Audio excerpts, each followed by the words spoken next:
আমার জন্যই লুচি ভেজেছো, তাই না? তুমি আমার কাছে খেতে চেয়েছো, আমার কাছে খাও। এ নাও, আমি নয় রঘুনাথকে পরে দেবো। ও মা, তুমি কার সাথে কথা কইছো? সামনে তো কেউ নেই। নেই কি রে? হ্যাঁ, এই তো সম্মুখেই দাঁড়িয়ে আছে, কেমন রাজার ব্যাটার মতো দেখতে, একবার দেখ। তোদের কি চোখের মাথা গেল নাকি? তুমি না হতে দেখ। এই জড়িবুটি কানা নেই, উনি দিয়ে গেলেন, আর আমার কোনো ভয় নেই।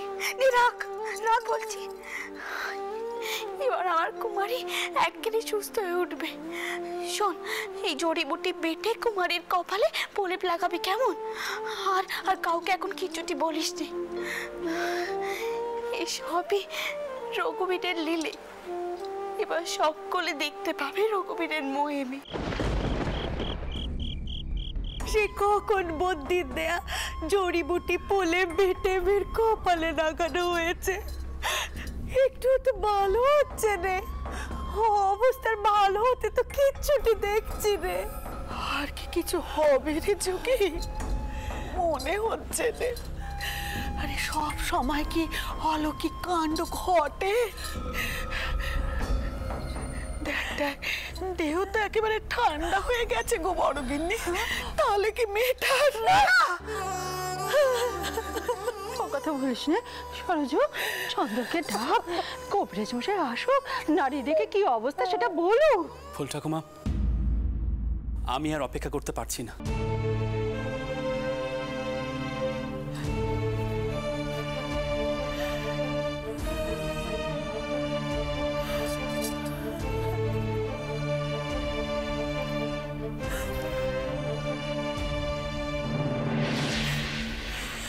মা মা, এখনো তো সার এলো না, গাটা কেমন ঠান্ডা হয়ে গেছে। আমি সাহেব ডাক্তারকে খবর পাঠিয়েছি, যদিও আমি জানি তিনি এসে কি বলবেন। তুই শান্ত হ বাবা, তুই তো কম চেষ্টা করিস নি। ডাক্তার বুদ্ধি সবই তো করেছিস, এখন ঠাকুরের সব ইচ্ছে। ঠাকুরের সব ইচ্ছে। এমনটা হতে পারেনি, দিদি তো বলেছে। দিদি বোধহয় এখনো টাউর করে আছে। আমি দিদিকে এক্ষুনি ডাকছি। দিদি,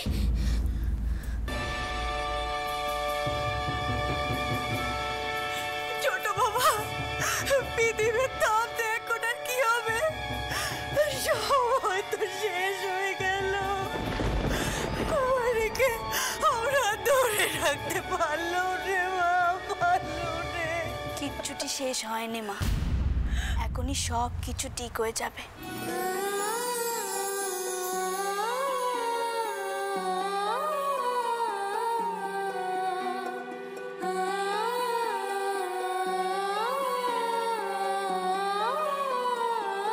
মা মা মা, তোমার বৌমাকে বোঝাও, এইভাবে ভগবানের উপর অন্ধবিশ্বাস রাখতে বারণ কর। এতে যে ও বড় আঘাত পাবে। বাস্তবটা মেনে নিক যে আমাদের মেয়ে আমাদের ছেড়ে চলে গেছে।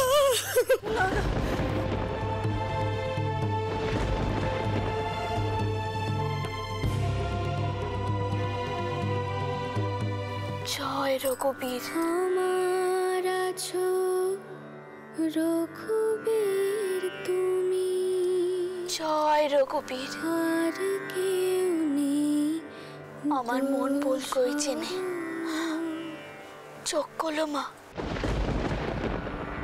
কৃপা করো করুণা সাগর। তুমি এখন সুস্থ হয়ে উঠেছো, চোখ খোলো, চোখ খোলো মা, চোখ খোলো। ভক্তি কৃপা করো।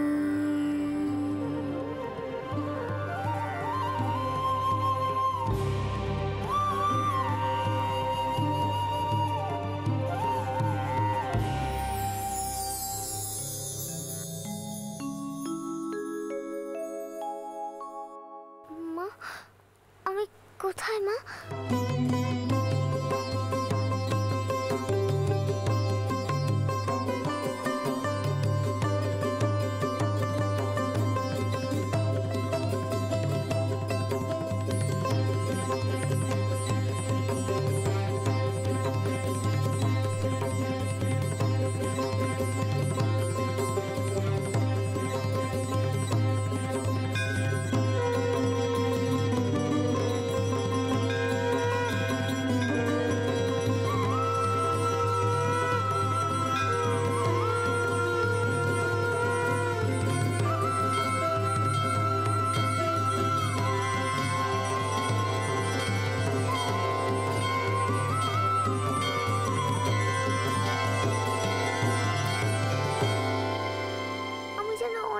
গিয়েছিলুম, সেখানে চারিদিকে কত আলো, আমি ছিলুম সেই আলোর মধ্যিখানে। আচ্ছা মা, আজ বুঝি সারা বাড়ি আলোতে এসেছে? আলোই তো মা, তিনি চেয়েছিলেন তাই চতুর্দিকে আলোয় ভরে গেছে। আমরা আমাদের পোড়া চোখে তা দেখতে পাইনি। তোমার অনেক ভাগ্যি, তাই তুমি দেখেছো মা, তাই দেখেছো। কুমারী,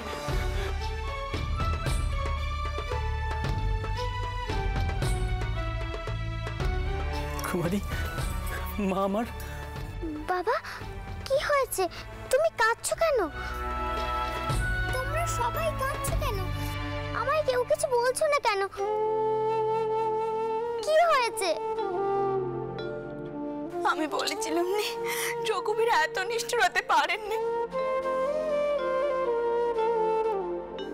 দেখলে তো ভুল ঠাকমা, যে মানুষের ভালোর জন্য কাজ করে তার কেতি রঘুবীর হতে দেননি।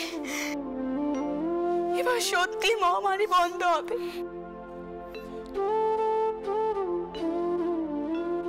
আপনি মানুষের চিকিৎসার ব্যবস্থা শুরু করুন। মানুষের প্রতি তো আমাদের একটা কর্তব্য আছে।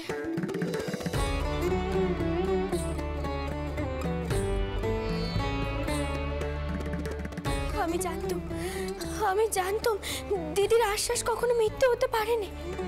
দিদির বিশ্বাসের যে জোর আছে।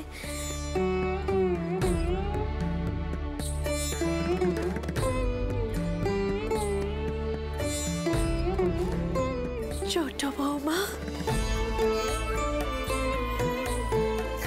তোমার মতো করে এমন বিশ্বাস আমরা কেন করতে পারিনি?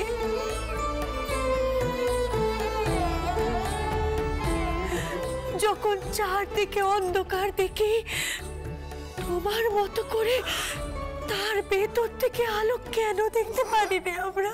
তোমার তুলনা তুমি, তোমাকে অনেক আশীর্বাদ করি মা। তোমার এই আলোয় একদিন সবাই আলোকিত হবে। যত সবাই আলোকিত হবে মা, সবাই। বন্দি চৈতন্য স্বরূপিণী, বন্দি চৈতন্য স্বরূপিণী, করুণাময়ী রানী রাসমণি, করুণাময়ী রানী রাসমণি, করুণাময়ী রানী রাসমণি। বেরাদার, আমরা যে হাসপাতাল তৈরির পরিকল্পনা করেছিলাম সেটা প্রতিষ্ঠার জন্য আমাদেরকে কাজে নামতে হবে। অবশ্যই রাজচন্দ্র, কিন্তু তার জন্য তো প্রচুর অর্থের প্রয়োজন। সেই কথা মতো কি তাহলে আবার চাঁদা তোলা হবে? কোনো একজনের পক্ষে যে কিছু করা সম্ভব নয় সেটা বোঝা যাচ্ছে। বেরাদর, আমাদের সকলকে মিলিত হতে হবে। আমি বলি কি, একটা তালিকা তৈরি করতে হবে যে আমরা কাদের কাছে গিয়ে অর্থ সাহায্য চাইব।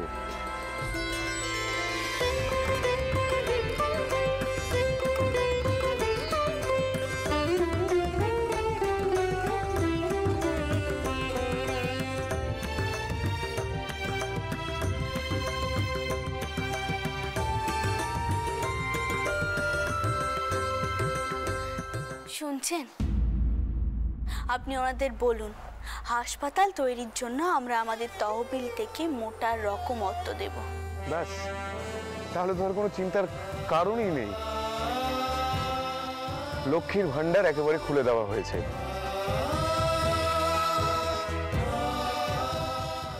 আমরা নবজাগরণ আছি। নতুন হাওয়া, জাগরণের নবজোয়ার জাগরণ, নতুন চিকিৎসা পদ্ধতি, নতুন হাসপাতাল, নতুন চিন্তাধারা, নতুন যুগ, সব কিছু নতুন।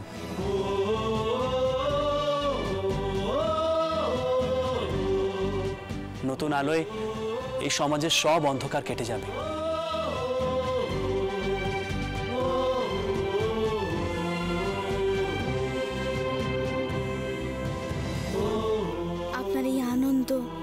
মানুষের কল্যাণের জন্য এই চিনতে, এই চেষ্টা আমার বড় ভালো লাগে। রঘুবীরের কাছে আমি প্রার্থনা করব, আপনি যেন চিরটা কাল এমন দ্বারাই থাকেন। অতি কষ্টে কুমারী সুস্থ হয়েছে, আমি চাই সারা দেশের মানুষও কুমারীর মতো সুস্থ হয়ে উঠুক, তবে এই মানুষগুলোর পরিশ্রম সার্থক হবে।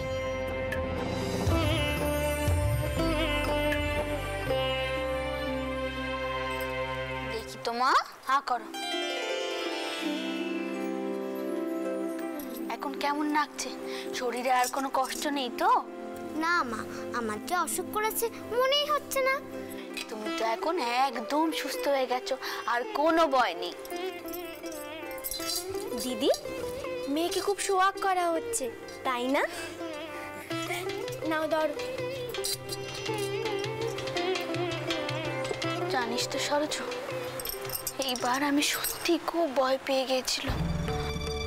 আমার মনে হয়েছিল কুমারীর যদি কিছু হয়ে যায় আমি তবে বাঁচবো কিভাবে।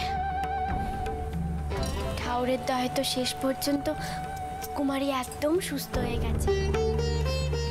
ছোট মা, দাদা কোথায়? সে এখন এ বাড়িতে নেই কুমারী, জানো তো, এবার সে আসবে। করুণাময়ী আর জগদম্বাও তো এখন মান্না বাড়িতে আছে, ওদেরকেও তো নিয়ে আসতে হবে। আমি বলি কি দিদি, ওরা না হয় আর কটা দিন ওকে নেই থাক। তুমি এখন সকলকে কি করে সামাল দেবে বলো তো? এখন তো কুমারীর দিকে একটু বেশি নজর দিতে হবে।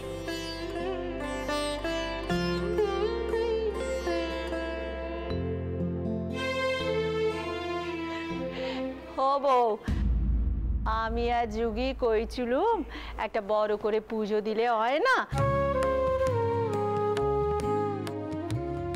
এত বড় একটা পাড়া কেটে গেছে। হ্যাঁ বড় মা, একেবারে ঠিক কথা কয়েছো। ঠাউর মশাইকে ডেকে বড় করে পুজোর ব্যবস্থা করতে হবে। তেনার কি পাতেই তো এমন সব অলৌকিক কাণ্ডি ঘটলো। সে তো খুব ভালো কথা মা, তা হোক না বড় করে পুজো। ও যুগি, তুই বলছিলি না কাল একটা ভালো দিন আছে, তবে কালই পুজো হোক? হ্যাঁ, কি বলিস তোরা? আমি বরং ঠাউর মশাইকে ডেকে পাঠানোর ব্যবস্থা করি। আজ থেকেই তাহলে পুজোর জোগাড় জানতি সব শুরু করে দিই।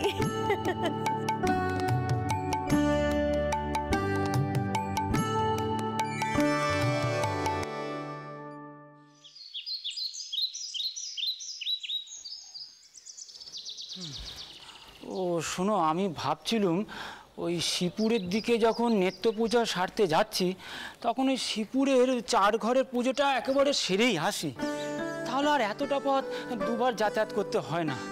ও আমার ফিরতে কিন্তু আজ দেরি হবে। হ্যাঁ রাম, ও বাবা রাম, রাম কইছিলাম যে আজ একটু তাড়াতাড়ি ফিরিস বাপ। হ্যাঁ, আজ কেন মা?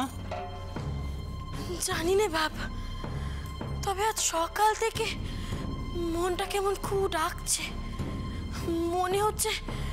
মনে হচ্ছে কোনো বিপদ আপদ হবে, জানিস? বিপদ? বিপদ আবার কিসের মা? বিপদ তো সব কেটেই গেছে। ওই মহামারী কেটে গেছে বলেই তো আজ ঘরে ঘরে পুজো হচ্ছে। ওই শিবপুরের 4 ঘরে আজ সত্যনারায়ণের পুজো আছে, তার উপর বৃহস্পতিবার কঘন নকি পুজো আছে। অত ভয় পেও না গো মা, এই যাত্রায় বিপদ সব কেটে গেছে। আমি আসি। হ্যাঁ, আসি। জয় রঘুবীর, জয় রঘুবীর। কি মা, কি হয়েছে? আপনার কি শরীর খারাপ করছে? সকাল থেকে তো কিচ্ছুটি মুখে দেননি। একটু দুধ এনে দেবো, খাবেন? না না না মা, আমার ওসব কিছু লাগবে না, কিছু লাগবে না। আমি একটু এই কিনটাতে চুপ করে বসি, ঠিক হয়ে যাবে, সব ঠিক হয়ে যাবে। তুমি যাও গিয়ে হাতের কাজগুলো সেরে নাও মা, সেরে নাও, যাও যাও।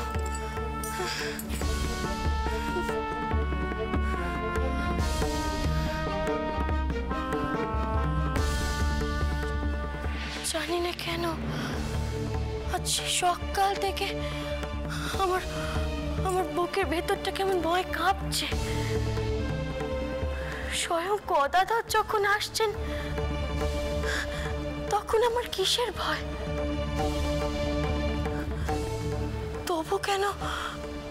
তবু কেন মনের ভেতরটা এমন ধড়ফড় করছে?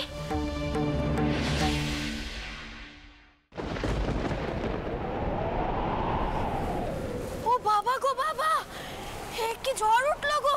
হ্যাঁ, চারিদিক তো মনে হচ্ছে একেবারে নন্ডভন্ড হয়ে যাবে। এদিকে বাপ ছেলে কেউ এখনো ফিরলো না, কি যে হবে এখন। এই জন্য বোধহয় সকাল থেকে আমার মনটা কেমন কুড়াচ্ছিল, কি যে হবে। জয় রঘুবীর, জয় রঘুবীর, রক্ষে করো রঘুবীর, রক্ষে করো।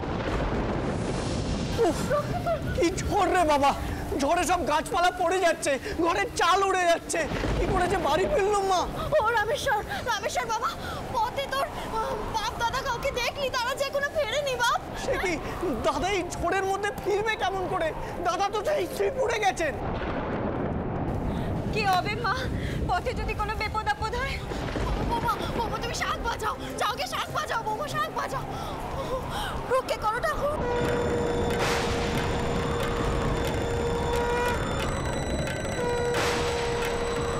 চন্দ্রবাবু বলি, রামকুমার ঘরে ফেললো? ওহ, কি পথে ঘাটে ঝড়ে যা তাণ্ডব দেখলুম, বাবা রে বাবা। সেই জন্যই তো আমার বড় চিন্তা হচ্ছে, এখন যে কি হবে। বাবা বউ, যাও তোমার সৌর ঠাকুরের জন্য একটা বসার আসন এনে দাও। না না, তার কোনো প্রয়োজন নেই, আমি এক্ষুনি রঘুবীরের পুজোয় বসবো। এই ঝড় আমার মোটে ভালো টেকছে নে কো, ভালো টেকছে নে। শুনছেন, আমার যে বড় ভয় করছে, আমার বুকখানা যে ভয় কাঁপছে একেবারে। বাবা, আমি একটু এগিয়ে গিয়ে দেখবো দাদা ফিরছেন কিনা। খবরদার না বাবা, খবরদার না। এই যেমন গাছপালা পড়ছে না, কখন যে মাথায় পড়বে তার কোনো ঠিক ঠিকানা নেই গো। তুমি ঘরেই থাকো, ঘরেই থাকো। এই রঘুবীর, প্রকৃতির রুদ্র রূপ তুমি শান্ত করে দাও গো বাবা, তুমি শান্ত করে দাও, শান্ত করে দাও।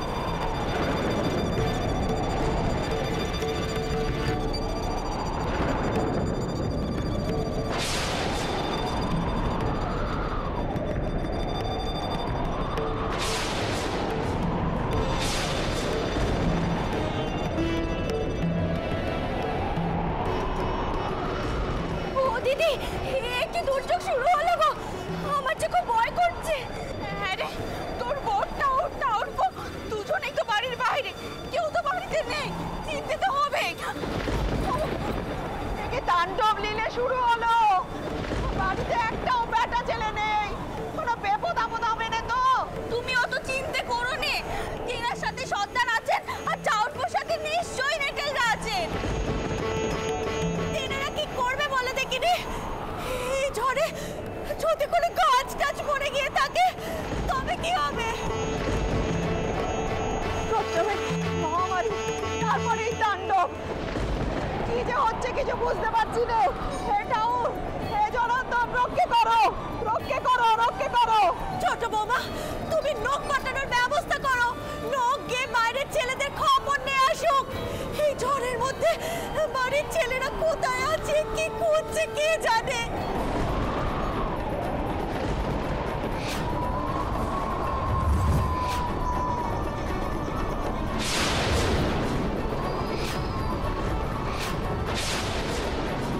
এইভাবে ঝড়ের মধ্যে এখনো কোনোভাবেই সম্ভব নয়, আগে ঝড়টা একটু কমুক।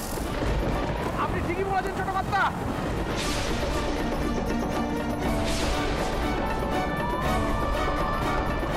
ছোট কর্তা, ওই দূরে দেখুন, কারা যেন ঝড়ের মধ্যে আটকে পড়েছে।